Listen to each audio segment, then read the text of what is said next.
Bé, just només per presentar, l'Iliana Kolesnik, que és investigadora de l'Institut d'Història de l'Art de Zagreb, fundadora i directora del Centre Regional d'Art, Cultura i Nous Mitjans. Formada en Història de l'Art, Literatura Comparada i Ciències de la Informació, els seus principals camps d'interès són la cultura moderna i visual de postguerra, la traducció cultural en les arts visuals, la historiografia i la metodologia en la història de l'art. També, juntament amb el Museu de Zagreb, és una de les responsables de la recuperació dels panells que inicialment van formar, els panells, els veureu tot seguit, que van formar part de la primera exposició didàctica que es va fomentar aquests anys 50. Moltes gràcies per acceptar la nostra invitació, Liliana. Thank you. Thank you very much for inviting me, and it was very intriguing. Gracias por invitarme. Gracias por invitarme. Ha sido muy interesante oír cómo te aproximabas a este periodo de los años 50 y 60 en España. Estaba buscando materiales complementarios y parece que quizás es un problema mío, pero parece que todavía no hay suficientes estudios sobre este periodo que nos permitiese compararlo con otras experiencias, así que me parece que este es un proyecto muy interesante y espero que tengas resultados muy interesantes. Estoy aquí hoy para hablar sobre la exposición didáctica. Estoy aquí para hablar sobre la exposición didáctica sobre arte abstracto. El nombre completo de la exposición es Arte Contemporáneo, la primera exposición didáctica Arte Abstracto. Esto es una muestra de que había la idea de continuar con más exposiciones tras esta, pero esta fue la primera y la última. Y la razón por la que fue la primera y la última son bastante interesantes. Antes de que continúe explicando la exposición, por qué era importante y por qué pertenece a una serie de acontecimientos que de hecho son el final de un proceso de reconstrucción modernista que tuvo lugar en los años 50 en Yugoslavia, tendría que proporcionar información sobre el contexto, sobre los procesos y los acontecimientos en el contexto artístico de la ex Yugoslavia y especialmente en Croacia, porque estamos hablando de un acontecimiento que está relacionado con Zagreb y con la Galería de la Ciudad de Arte Contemporáneo. Pero antes de eso querría daros un poco de información. Este es el tema sobre el que hemos hecho investigación dentro de este proyecto que terminó hace 2 años. Ahora estamos haciendo otro tipo de investigación y estamos reciclando y reutilizando información que recogimos con este proyecto, pero ahora le hemos dado la vuelta a nuestra pregunta. Los primeros 4 años de investigación estuvieron centrados en el arte que se produjo en la Yugoslavia socialista después de la guerra, el arte moderno de los años 50 y 60, y tengo que admitir que estábamos intentando hacer comparaciones, estábamos intentando definir las conexiones entre el arte local, la escena del arte local y la escena de las escenas artísticas de otros países europeos. Y ahora, de hecho, estamos intentando entender cómo esos acontecimientos que estaban ocurriendo en la escena artística yugoslava estaban afectando o cómo se transmitían en otras comunidades europeas. Y nuestra idea es presentar toda la información sobre los modos y los tipos de intercambios de información. La intención es presentarlas con visualizaciones de redes, así que lo que hemos descubierto y que nos parece muy interesante es que de alguna manera tiene que ver con una observación de un político americano sobre Yugoslavia, porque bueno, esto es algo sobre que sabíamos, pero tenemos muchos argumentos que pueden describir esta transferencia. Podríamos decir que la experiencia yugoslava y su relación con el espacio y la producción de espacio se construyó directamente en la idea de Lefebvre de la producción de espacio. Vino a Yugoslavia por primera vez en el 57 y venía a Yugoslavia de manera regular a finales de los 50, en los 60 y creo que incluso a final de los 70. Y él también estaba participando en las primeras actividades de las primeras generaciones de las primeras sociologías del espacio yugoslavas, así que es un hallazgo muy interesante. Bueno, de hecho no es un hallazgo, estamos intentando reconstruir todos esos tipos de prácticas que tenían que ver con el uso del espacio. En la época donde estaba visitando Yugoslavia,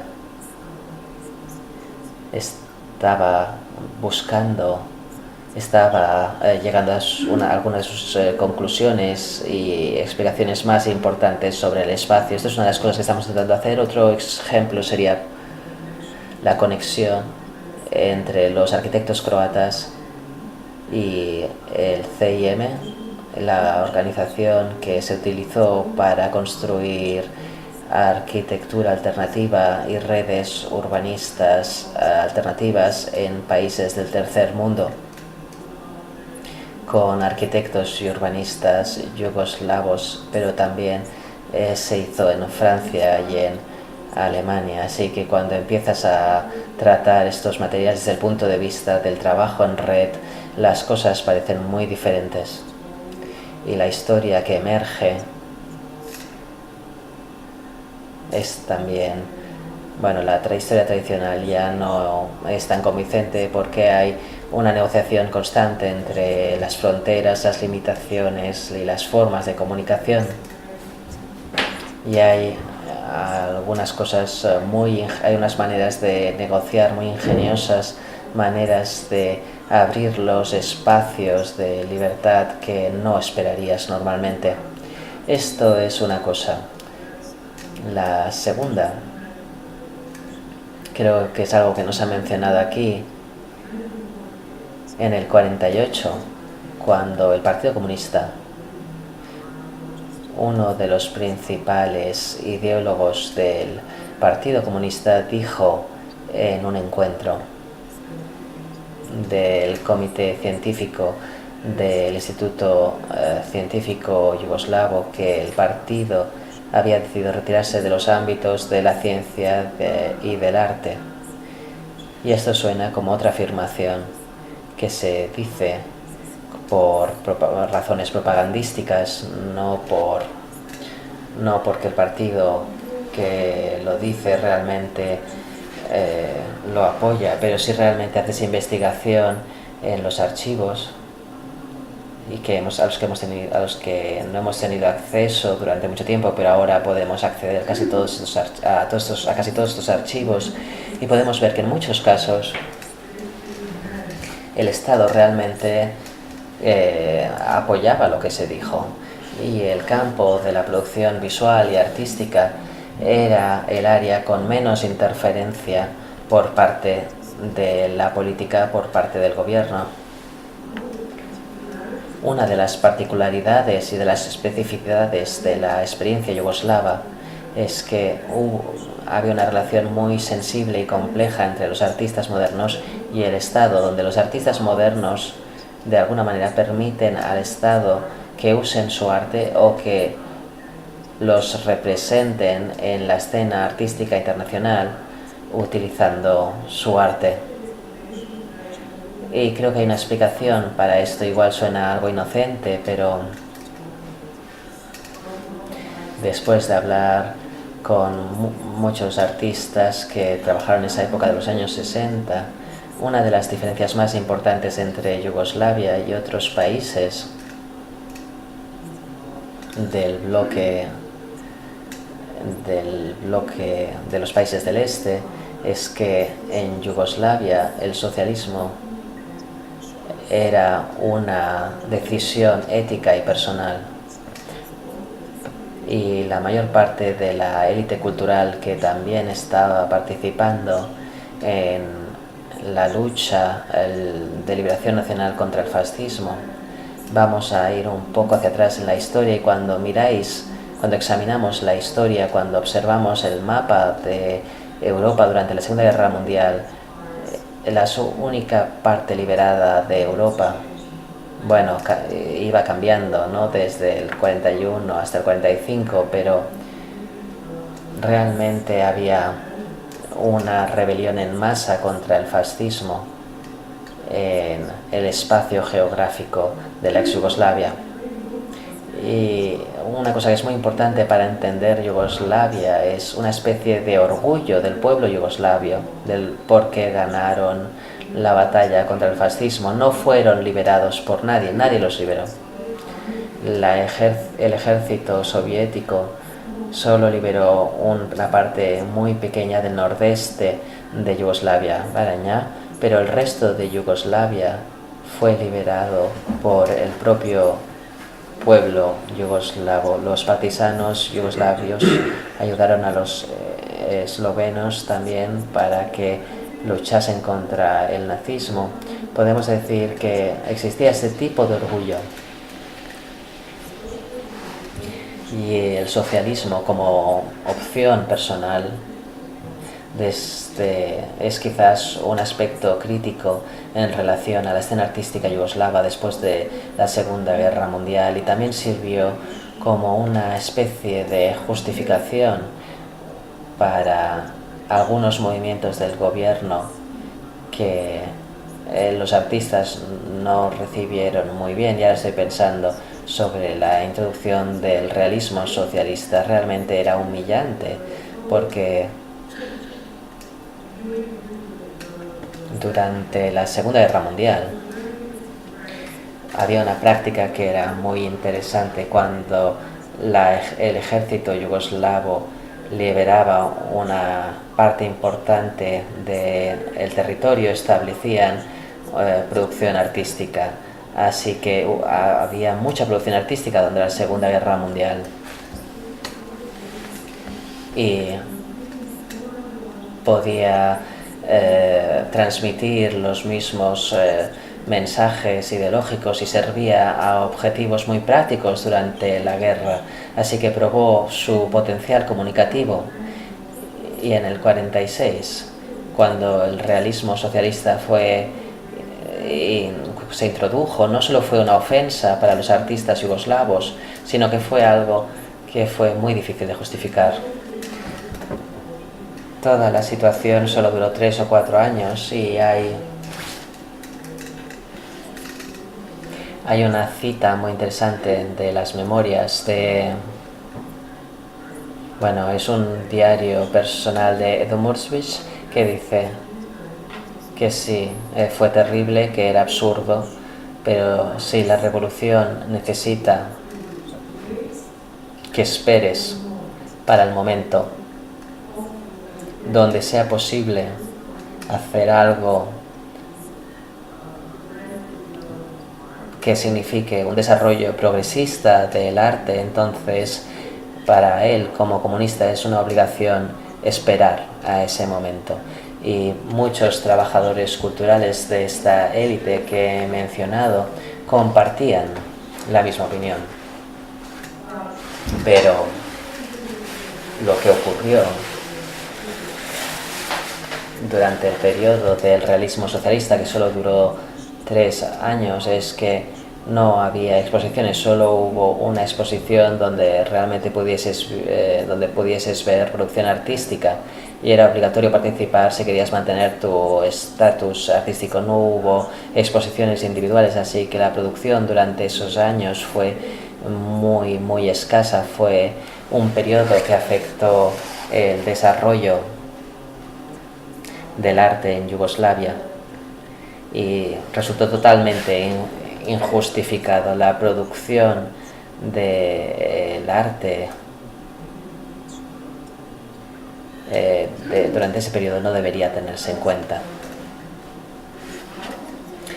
El problema con el realismo social en Yugoslavia era las conexiones con la infraestructura artística, con la imposición del realismo socialista. El gobierno impuso la infraestructura rusa. Había la pirámide y arriba de la pirámide había la Academia de Arte y Ciencias que decidía, que tomaba todas las decisiones en relación con todo lo que importaba en el mundo del arte. Durante los años 50, la Academia se convirtió en el jugador más peligroso en la escena artística yugoslava y se convirtió también en el jugador más conservador y que realmente estaba frenando el desarrollo del arte en Yugoslavia. En el otro lado había los artistas que ya he mencionado, los artistas que llegaron a la conclusión que después de este interludio llegaba realmente el momento donde tenían el derecho de pensar de manera diferente y desarrollar el arte que estaba relacionado con las necesidades de la sociedad. Eso fue en el 51.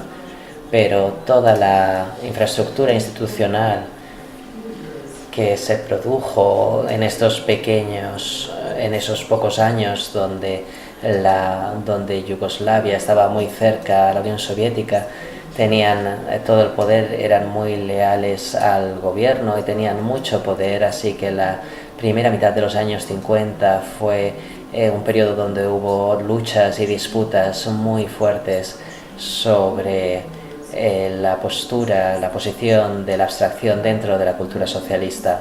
En el 57, cuando esta exposición tuvo lugar, ese proceso ya había acabado.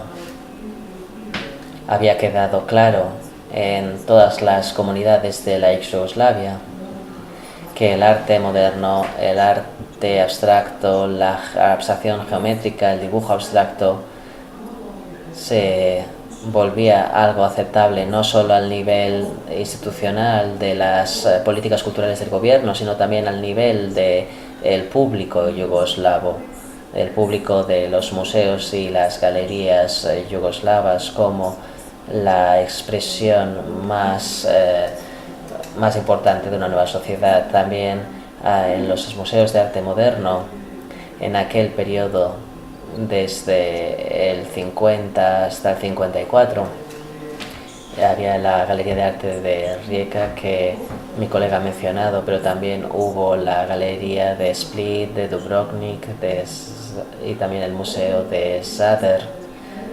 Y en todos estos sitios se empezaron a desarrollar colecciones de arte moderno contemporáneo.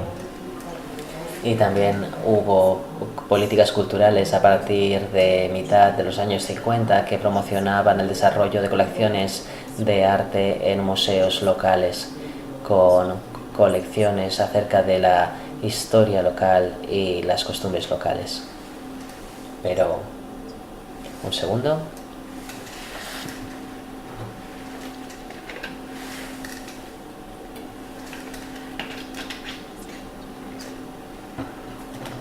Estoy intentando.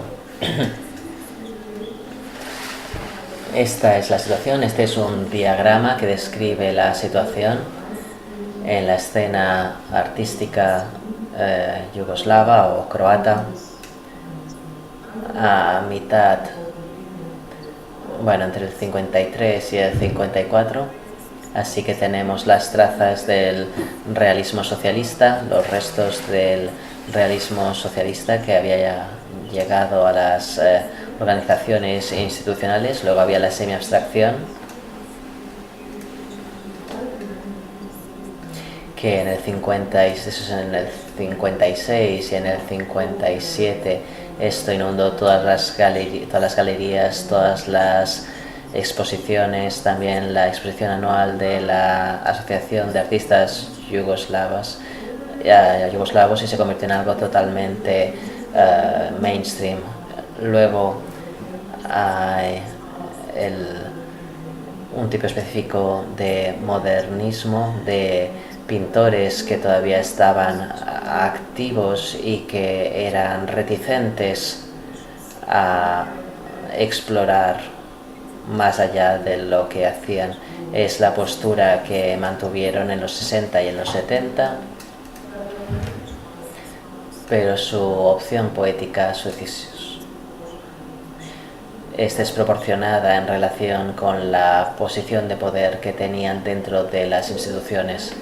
Luego hay la abstracción geométrica, que está conectada con la historia de EXAT 51, y como mi colega ha dicho los aspectos más importantes de EXAT 51, y creo que los aspectos más importantes de EXAT 51 en relación con la escena artística y la cultura giraron hacia una colaboración muy estrecha entre el arte y la industria, que era uno de los objetivos, pero al nivel de el diseño gráfico, el diseño de productos. Y EXAT 51 nunca consiguió producir nada parecido a lo que hizo la Universidad de Caracas: sonido, arquitectura, pintura, que podría desarrollar una síntesis del arte. Ese era su principal objetivo, que no se podía lograr, pero era parcialmente debido a las condiciones tecnológicas de Yugoslavia hasta la mitad de los años 50, y parcialmente porque el interés y las ideas acerca de cómo se debería desarrollar la arquitectura y el urbanismo en Yugoslavia en aquella época empezaba a cambiar. Diría que, por ejemplo, que los arquitectos y urbanistas que aparecen en la escena de arquitectura en los años 50 están más cerca del grupo TEN que a las ideas funcionalistas del CIM. Así que la historia de EXAT, conectaba artistas con diseñadores, pintores y arquitectos, es muy compleja. No puede explicarse solo a través de la producción de pinturas, tiene que tenerse en cuenta como un todo. En el 57, un segundo.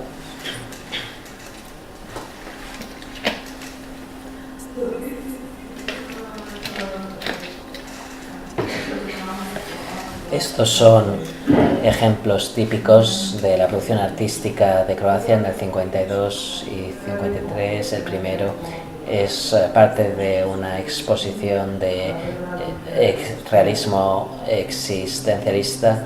Bernard Buffet era muy famoso en Yugoslavia a principios de los años 50 debido a una exposición que tuvo lugar en Ljubljana y Zagreb a principios del 52. Luego tenemos esta Casa Rosa como ejemplo de una negociación, asimilación y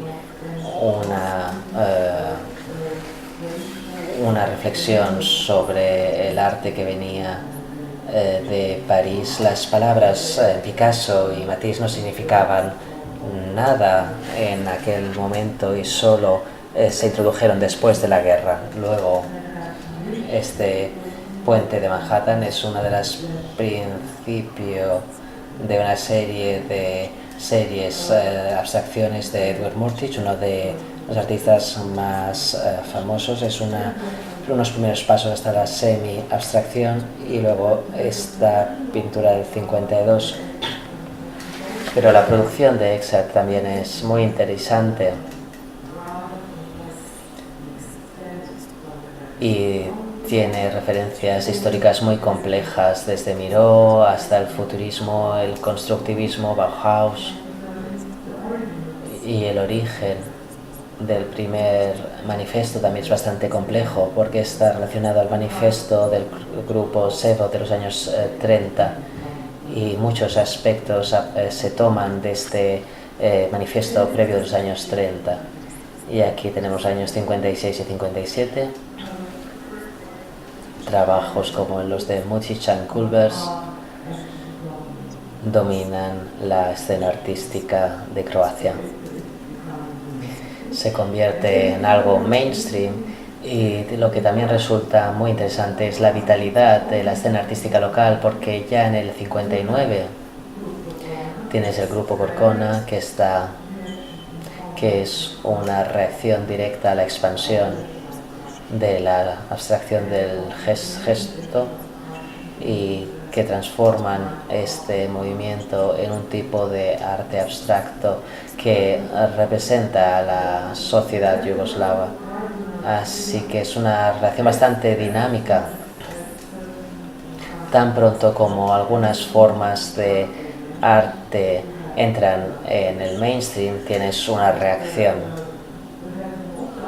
Quizás la reacción más radical a esta abstracción del gesto, desde un punto de vista pragmático e ideológico, son nuevas tendencias. Las nuevas tendencias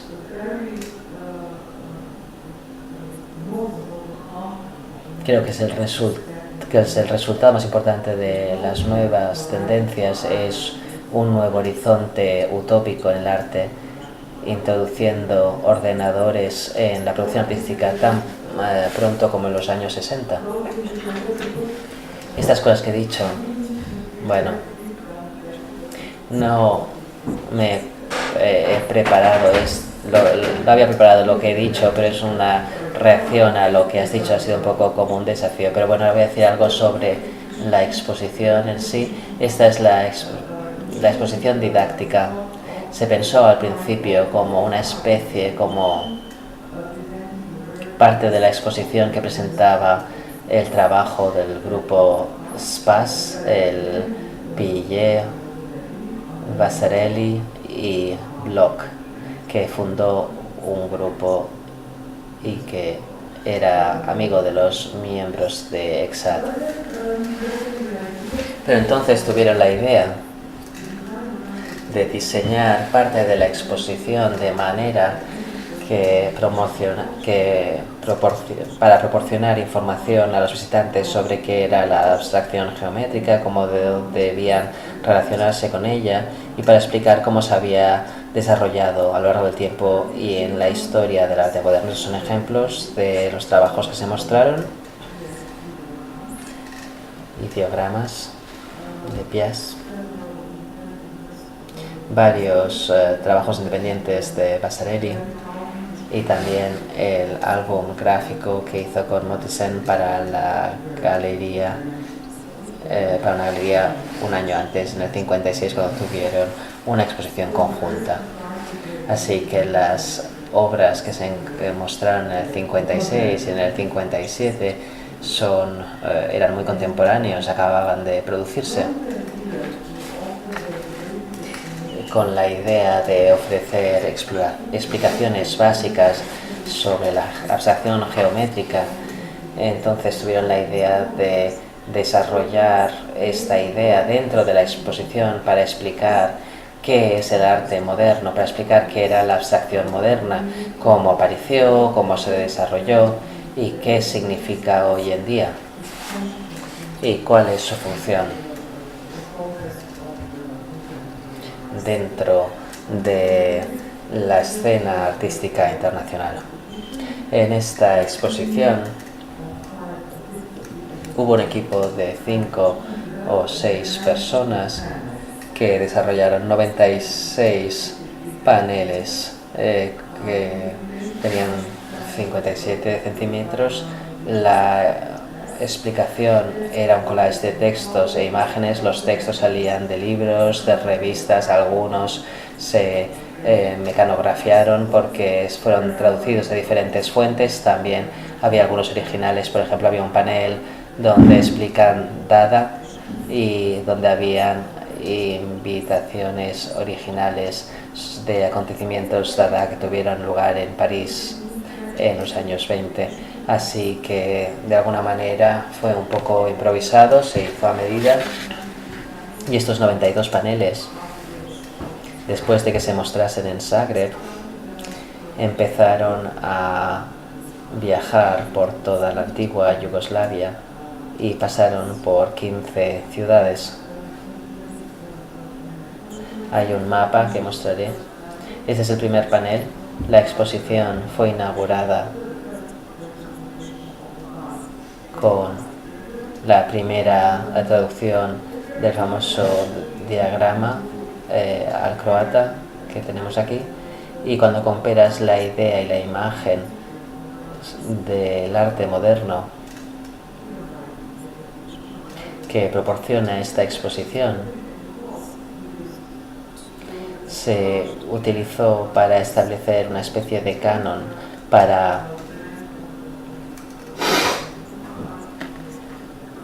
acercar a la escena local yugoslava al canon del arte europeo. La exposición tiene 3 temas: arquitectura, pintura y escultura. El desarrollo de la arquitectura con las experiencias de la Bauhaus. Luego los acontecimientos de los años 30, y como una proyección del futuro también encontramos aquí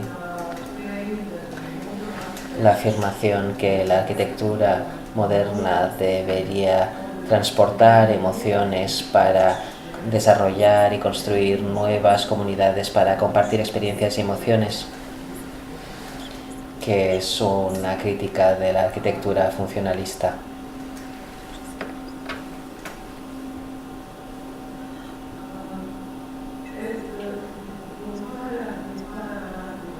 Toda la narrativa de la exposición tiene que ver con la síntesis del arte. Es una colaboración muy estrecha entre pintores, escultores y arquitectos, y hay algunos ejemplos muy exitosos de este tipo de colaboración. Esta es una imprenta de Toulouse donde Pillet hizo los murales.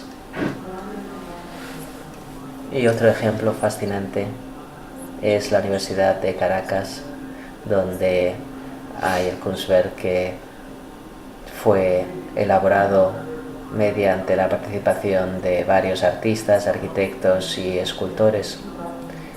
En el año 2000 adquirió el estatus de Patrimonio de la Humanidad. Y ahora volvamos a la historia de la pintura. Es algo un poco divertido porque hay 2 o 3 cosas que explican lo que es el tachismo, que es la abstracción geométrica y que es la abstracción no geométrica. Tachism es algo que se explica, diría que es incluso algo divertido, porque es algo que se explica como un tipo de arte que es demasiado individual, demasiado personalista y demasiado hermético para que sea útil para la sociedad. Eso es lo que aparece, ese es el trasfondo. Esta es la abstracción geométrica. Va de Malevich a Tatlin, Rodchenko, Mondrian y hacia nuestros días. Y la abstracción geométrica, desde el punto de vista de la gente que organizaba la exposición, era el único tipo de producción artística que podría satisfacer las necesidades del espectador contemporáneo y de los visitantes contemporáneos de los museos y las galerías, debido al uso preciso del vocabulario artístico que no tiene nada que ver con metanarrativas, que es muy claro y que proporciona una contribuye a la producción de nuevos contextos más armónicos. Es algo que se percibe en correlación con la arquitectura y la escultura. Esta es la abstracción no figurativa. Un segundo, perdonad, no veo bien. Esto es abstracción no geométrica, que también se acepta, es algo también aceptable, porque aquí se hace énfasis en la estructura interna de las cosas, se hace un énfasis en la...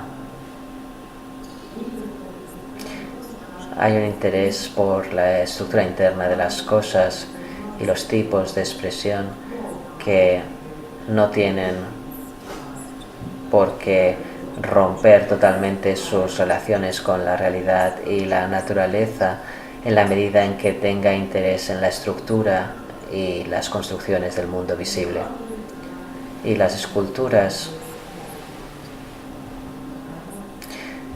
tenían menos paneles. Los únicos ejemplos son esculturas, las esculturas que vemos aquí, la de Schaffer, por ejemplo, y todo el grupo, todo de Exat,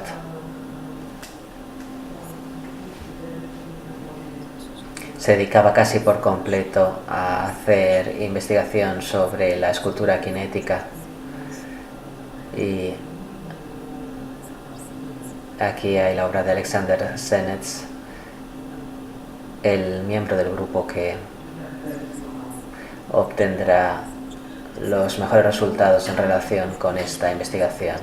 Esto es parte de la exposición de Exat 51, así como se reconstruyó en Zagreb hace unos años. Y estas son las portadas de Aujourd'hui y Architecture Aujourd'hui, dos revistas que tuvieron mucha influencia en la escena artística croata de aquella época. Así que la idea y la noción de arte que se ofrecía allí era algo racional, algo constructivista, neoconstructivista en sus decisiones poéticas. Este es el aspecto de los paneles en el espacio. Y había pequeñas mesas con información adicional, libros, revistas y materiales si querías aprender más sobre los términos que se explicaban en los paneles.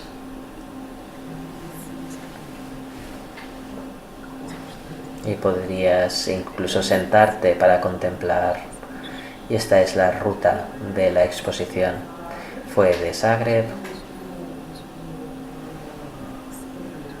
a Serbia, Belgrado, luego a Skopje, y cuando volvió de Skopje al norte de Croacia, Eslovenia, y luego de nuevo a Zagreb. Lo que sé, por ejemplo, es que Česká Mitrovica, que es una pequeña ciudad en una antigua ciudad romana que se llamaba Sirmium, que era muy importante para los romanos, y tiene una colección arqueológica muy importante, que era el centro del museo. Pero después de esta exposición se abrieron un departamento para el arte moderno, y en casi todas estas ciudades donde pasó la exposición, pronto después de la exposición abrieron centros para arte moderno. Y un poco más de información. Esto es en el año 61. Estos son los museos en la antigua Yugoslavia que tienen departamentos que coleccionan y muestran arte contemporáneo. Las colecciones fueron desarrolladas por cada museo obtuvo un poco de dinero para comprar piezas a los artistas directamente, siguiendo sus propios criterios, o si no, los artistas que organizaban las exposiciones podían vender sus obras a los museos y también proporcionaban materiales. Lo que resulta muy interesante, como mencionaste en la presentación, y acabaré pronto, mencionaste los países no alineados. En el 61 había 63 colonias de arte internacionales, de arte contemporáneo, por toda Yugoslavia. y juntaban a gente de el este y el oeste de Europa, de África y de Latinoamérica. Así que en estos países hay piezas de arte de países de estos países, de Venezuela, de Cuba, de Pakistán, etc. Es decir, que hay materiales muy interesantes. Y solo una última cosa. En el mismo momento en que esta exposición viaja por la ex Yugoslavia, hay el primer congreso de AICA en Dubrovnik y también hay un congreso mundial internacional de las organizaciones internacionales para la educación del arte en Zagreb, así que Yugoslavia se está abriendo a otros países, otras instituciones, y la exposición fue una especie de conclusión de una historia que duró unos 6 años hasta que se convirtió en una expresión legítima de la autorrepresentación de la sociedad yugoslava. Gracias.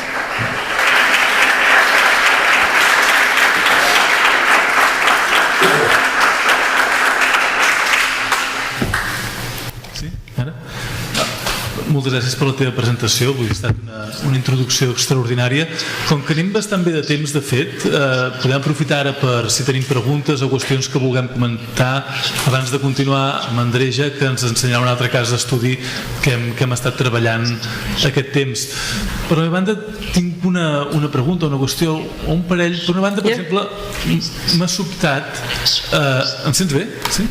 Yes, sí. M'ha sobtat quan he estat revisant aquests dies les qüestions relatives a aquestes dècades de Iugoslàvia, per exemple, m'ha sobtat com quedava molt sovint a part tot el cas de Bòsnia. Moltes vegades o sovint no apareixia mencionat, i de fet quan ens has mostrat l'itinerància de la Didactic Exhibition, Bòsnia no apareix, és a dir, l'esquiva totalment, no? I ho he vist com confirmat la meva sospita de que què passa amb Bòsnia amb la república, no? Per altra banda també hi ha aquest tema d'aquesta xarxa de museus. Yes. Hi ha tot aquest tema de la xarxa de museus d'art contemporani, que es funda durant les primeres dècades del socialisme. Entenc per les notícies que hem trobat que no obeeix a una política cultural planificada des del govern central, sinó que hi ha iniciatives que poden procedir de governs locals, d'altres que sí que poden procedir com el Museu de Zagreb, tanmateix o de Belgrad. Però si tens més informació, ens pots dir més dades sobre la fundació d'aquests museus d'art contemporani durant els anys 50.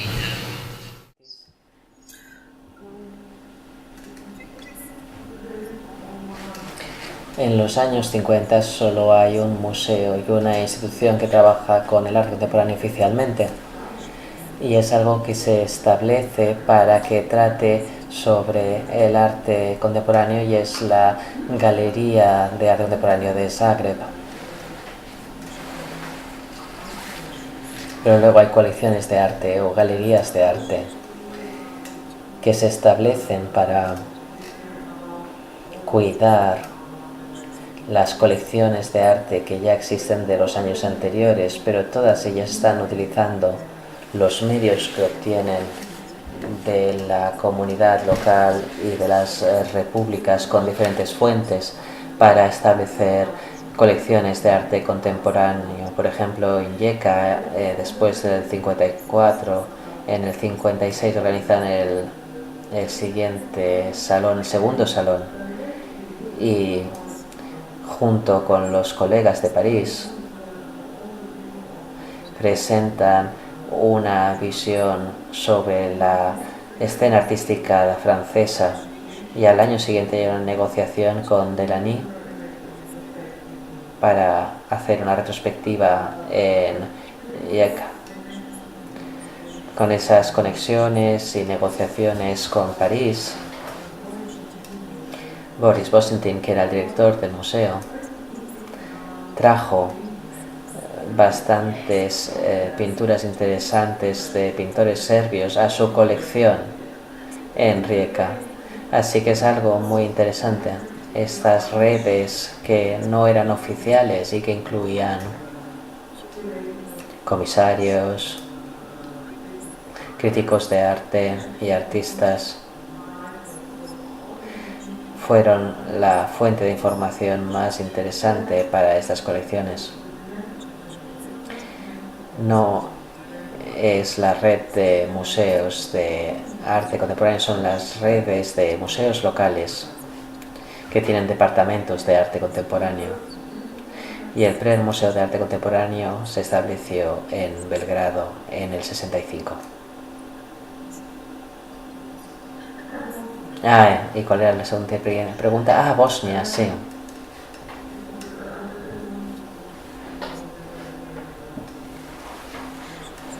No quiero extenderme mucho en mi respuesta, pero cada república, cada comunidad en Yugoslavia era libre de desarrollar su arte y su cultura en relación con sus tradiciones locales, y en la escena yugoslava todo el mundo participaba y todo el mundo trabajaba con la misma infraestructura institucional, se financiaba de la misma manera, etc. Pero las tradiciones locales eran completamente, cada región tenía la libertad de desarrollar su propia idiosincrasia. La situación con Bosnia, justo después de la guerra, la institución más poderosa en Bosnia fue dirigida por la misma gente que pertenecía a la misma generación que los respetados miembros de la Academia de las Artes y las Ciencias, y mientras que las comunidades en Zagreb y Skopje hacían negociaciones y había resistencia de las generaciones más jóvenes de artistas, se estableció un equilibrio muy pronto, y estas autoridades institucionales se apartaron y dejaron de interferir. Pero en Bosnia la situación era completamente diferente, y la primera exposición de abstracción geométrica en Bosnia se organizó en el 74, cuando ya había arte conceptual en Eslovenia, y se organizó en Banja Luka, y los 4 artistas que presentaron trabajo en la exposición pronto perdieron sus trabajos. 2 trabajaban en la academia y el otro trabajaba en un museo, y todos perdieron sus trabajos y se convirtieron en personas no gratas en esa ciudad. Hay un retrato muy interesante de un artista que se llama Ismer Muazzanovic. Es la persona más poderosa en Bosnia de aquella época. Es al final de los 60 y a principios de los 70, y tenéis un retrato clásico realista de él mismo en su estudio, que es casi barroco. Está desnudo, tiene el pecho desnudo,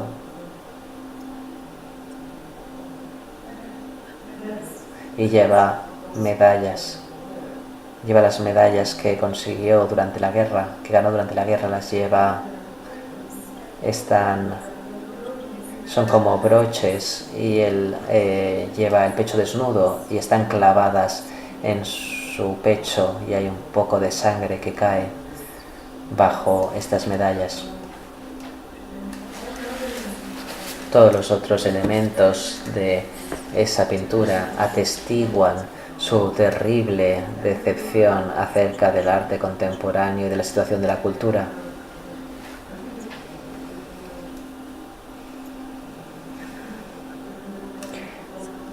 Y creo que mis colegas lo saben mejor que yo.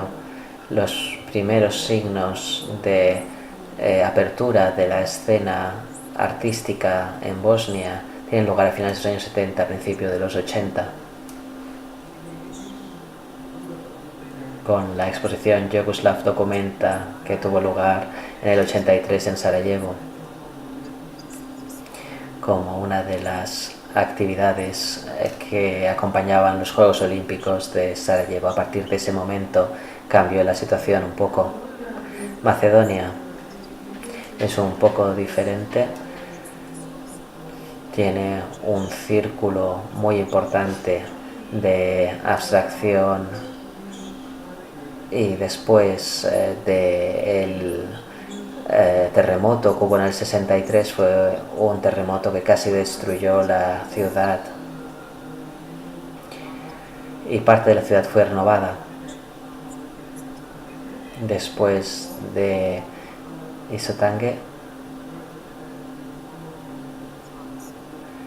y participaron muchos artistas que donaron sus trabajos para el Museo Contemporáneo de Skopje. Es algo muy interesante y tras la formación del museo las cosas también empezaron a cambiar un poco. Gracias. ¿Más preguntas? Hola, bona tarda.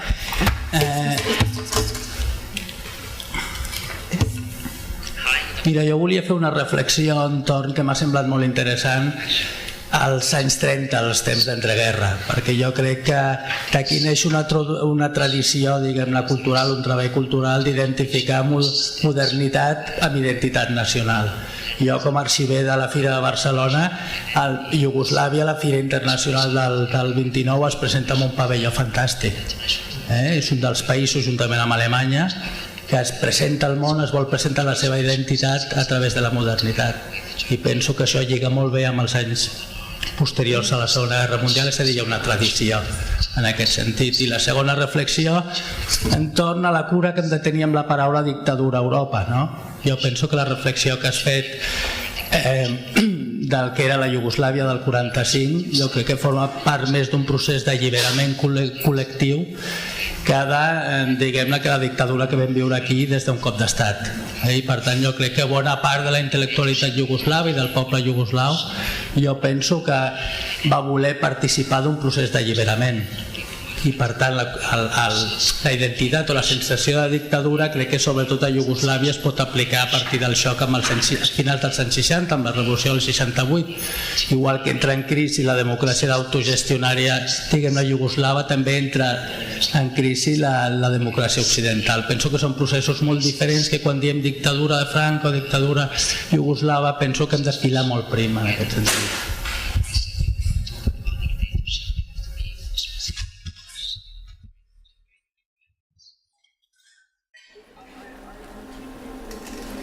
Estoy completamente de acuerdo contigo. Las experiencias que pertenecen a esta época y los comportamientos sociales que podrían compararse con una idea general de dictadura en Yugoslavia, quizás esto podría conectarse con el 48, con el 49, el punto de inflexión justo después de la ruptura con la Unión Soviética, donde miembros del Partido Comunista fueron detenidos en una especie de gulag porque estaban en contra de romper los lazos con la Unión Soviética, y fue realmente algo horroroso. Pero desde el punto de vista de los acontecimientos posteriores, naturalmente no estoy intentando justificar el crimen, pero en aquel momento fue algo necesario para prevenir, para conseguir la revolución y la independencia de Yugoslavia. Naturalmente es algo terrible, pero no tengo otra explicación. Y si hablamos de la dictadura y del totalitarismo, tal como se define en relación con Stalin o Franco, es muy difícil comparar Yugoslavia con experiencias como esta. Casi resulta gracioso, porque creo que hay una diferencia crucial que debería haberse tenido en cuenta.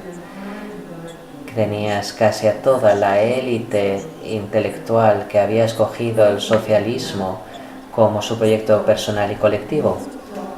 Así que podríamos hablar de los problemas del socialismo y naturalmente algunos tipos de represión que no se pueden justificar de ninguna manera. Después de los altercados de los estudiantes en el 68, y creo honestamente que hay muy pocos colegas que estén trabajando con las culturas socialistas, no solo Yugoslavia, que acepten, que sepan sobre la primavera de Praga y que sepan sobre lo que pasó en otras comunidades. También hubo sangre en Yugoslavia, hubo también ocupaciones en las universidades y fue algo muy intenso.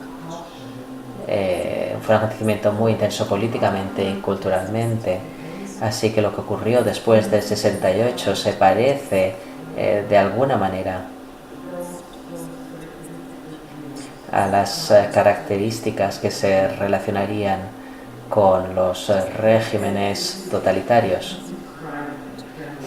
como se describen habitualmente.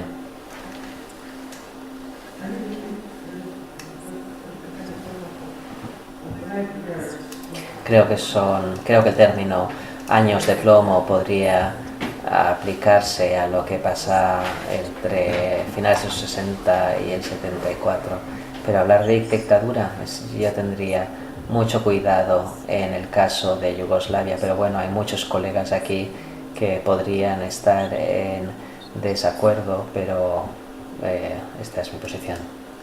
Més qüestions? Més comentaris?